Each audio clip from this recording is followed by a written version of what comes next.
ನಟ ದರ್ಶನ್ ಅಂಡ್ ಗ್ಯಾಂಗ್ಗೆ ಮತ್ತೆ ಟೆನ್ಷನ್ ಶುರುವಾಗಿದೆ. ಸುಪ್ರೀಂ ಕೋರ್ಟ್ ಅಲ್ಲಿ ದಾಸನ ಬೇಲ್ ಭವಿಷ್ಯ ಇನ್ನೂ ಪ್ರಕಟವಾಗಬೇಕಿದೆ. ಇದರ ನಡುವೆ ಸೆಷನ್ ಕೋರ್ಟ್ ನಲ್ಲಿ ಚಾರ್ಜ್ ಫ್ರೇಮ್ಗೆ ಸಿದ್ಧತೆ ನಡೆದಿರೋದು ದಾಸನ ಎದೆ ಬಡಿತವನ್ನು ಹೆಚ್ಚಿಸಿದೆ.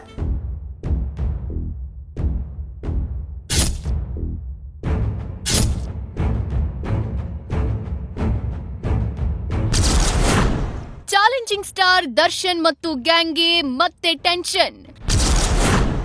ಸುಪ್ರೀಂನಲ್ಲಿ ಬೇಲ್ ಟೆನ್ಷನ್, ಇಲ್ಲಿ ಚಾರ್ಜ್ ಫ್ರೇಮ್ ಚಿಂತೆ. ರೇಣುಕಾಸ್ವಾಮಿ ಕೊಲೆ ಕೇಸ್ನಲ್ಲಿ ಆರೋಪ ಎದುರಿಸುತ್ತಿರುವ ನಟ ದರ್ಶನ್ ಅಂಡ್ ಗ್ಯಾಂಗ್ಗೆ ಇದೀಗ ಮತ್ತೆ ಅಗ್ನಿ ಪರೀಕ್ಷೆ ಶುರುವಾಗಿದೆ.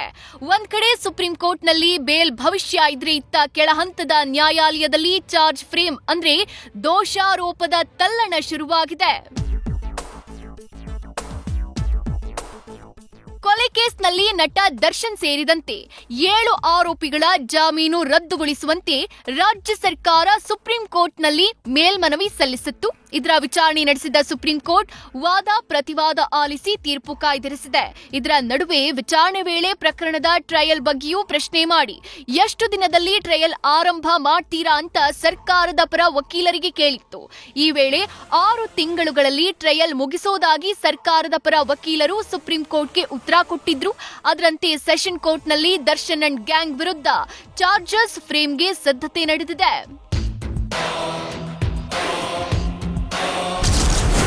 64ನೇ ಸೆಷನ್ಸ್ ಕೋರ್ಟ್ಗೆ ಹಾಜರಾದ ದರ್ಶನ್ ಮತ್ತು ಗ್ಯಾಂಗ್. ಚಾರ್ಜಸ್ ಫ್ರೇಮ್ ಹಿನ್ನೆಲೆ 64ನೇ ಸೆಷನ್ ಕೋರ್ಟ್ಗೆ ದರ್ಶನ್ ಅಂಡ್ ಗ್ಯಾಂಗ್ ಹಾಜರಾಗಿತ್ತು. 57ನೇ ಸೆಷನ್ ಕೋರ್ಟ್ ನ್ಯಾಯಾಧೀಶರ ವರ್ಗಾವಣೆ ಹಿನ್ನೆಲೆ 64ನೇ ಸೆಷನ್ ಕೋರ್ಟ್ನಲ್ಲಿ ವಿಚಾರಣೆಯಾಯಿತು. 3 ಆರೋಪಿಗಳಾದ ಕಾರ್ತಿಕ್, ಕೇಶವ್ ಮತ್ತು ನಿಖಿಲ್ ಗೈರಾಗಿದ್ದು, ಉಳಿದ 14 ಮಂದಿ ಆರೋಪಿಗಳು ಕೋರ್ಟ್ಗೆ ಹಾಜರಾದ್ರು.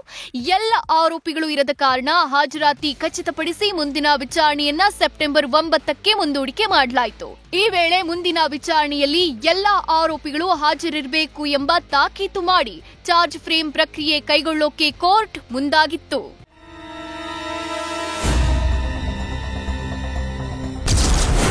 ಚಾರ್ಜ್ ಫ್ರೇಮ್ ದಿನಾಂಕ ನಿಗದಿ ಮಾಡದ ಕೋರ್ಟ್.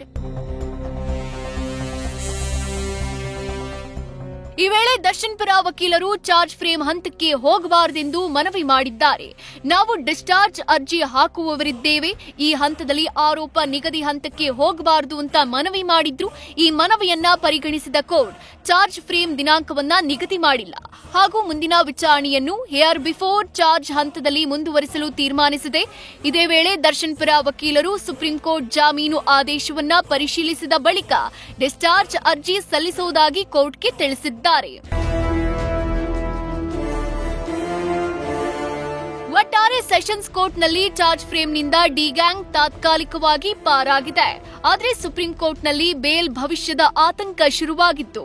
ಸುಪ್ರೀಂ ತೀರ್ಪು ನೋಡಿಕೊಂಡು ಮುಂದಿನ ಹೆಜ್ಜೆ ಇಡೋಕೆ ದರ್ಶನ್ ಪರ ವಕೀಲರು ನಿರ್ಧರಿಸಿದ್ದಾರೆ. Sandesh, news first bureau. News first ನಿರ್ಭೀತಿಯಿಂದ ನಿಮ್ಮ ಪರವಾಗಿ.